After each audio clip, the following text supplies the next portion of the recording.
ابو الحسن سرائی کہتے ہیں کہ میں ایک مرتبہ حج کو گیا۔ میں طواف کر رہا تھا، میری نگاہ ایک ایسی حسین عورت پر پڑی جس کے چہرے کا حسن چمک رہا تھا۔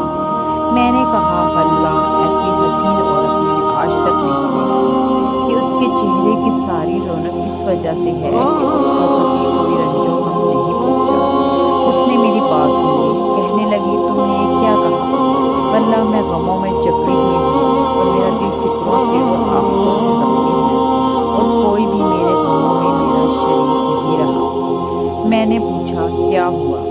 کہنے لگی کہ میرے خاوند نے قربانی کی ایک بکری ذبح کی، میرے 2 چھوٹے بچے کھیل رہے تھے اور ایک بچہ دودھ پیتا میری گود میں تھا۔ میں گوشت پکانے کے لیے اٹھی تو ہم دونوں لڑکوں میں سے ایک نے دوسرے سے کہا کہ میں تجھے بتاؤں کہ ابا نے بکری کس طرح ذبح کی؟ اس نے کہا، بتا۔ اس نے چھوٹے بھائی کو لٹا کر بکری کی طرح ذبح کر دیا، پھر اس کو ذبح کر کے ڈر کے مارے بھاگ گیا اور پہاڑ پر چڑھ گیا۔ وہاں ایک بھیڑیے نے اس کو کھا لیا۔ باپ اس کی تلاش میں نکلا اور ڈھونڈتے ڈھونڈتے پیاس کی شدت سے مر گیا۔ میں دودھ پیتے بچے کو بٹھا کر دروازے تک گئی کہ شاید خاوند کا کچھ پتہ کسی سے ملے، تو وہ بچہ گھسیٹتا ہوا ہانڈی کے پاس پہنچ گیا جو چولہے پر رکھی ہوئی تھی۔ اس کو جو اس نے ہلایا وہ پکتی پکتی اس پر گر گئی، جس سے اس بچے کا سارا بدن ہوا گوشت جل کر ہڈیوں سے الگ ہو گیا۔ میری ایک بڑی لڑکی تھی جو اپنے خاوند کے گھر تھی، اس کو جب اس سارے قصہ کی خبر پہنچی تو وہ خبر سن کر زمین پر گر گئی۔ اس میں اس کی بھی موت مقدر تھی، وہ بھی مر گئی۔ مقدر نے ان سب کے درمیان مجھے اکیلا چھوڑ دیا۔ میں نے کہا، ان مصیبتوں پر تجھے کس طرح صبر آیا؟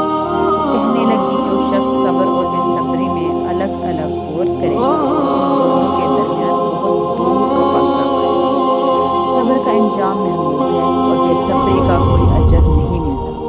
پھر اس نے 3 شعر پڑھے اور چل دی، جن کا ترجمہ یہ ہے کہ میں نے صبر کیا اس لیے کہ صبر بہترین اعتماد کی چیز ہے، اور اگر بے صبری سے مجھے کوئی فائدہ پہنچ سکتا تو کرتی۔ میں نے ایسی مصیبتوں پر صبر کیا کہ اگر وہ مصیبتیں سخت پہاڑوں پر پڑیں تو وہ پہاڑ بھی ٹکڑے ٹکڑے ہو جائیں۔ میں نے اپنے آنسوؤں پر قدرت پائی، بس ان کو نکلنے سے روک دیا۔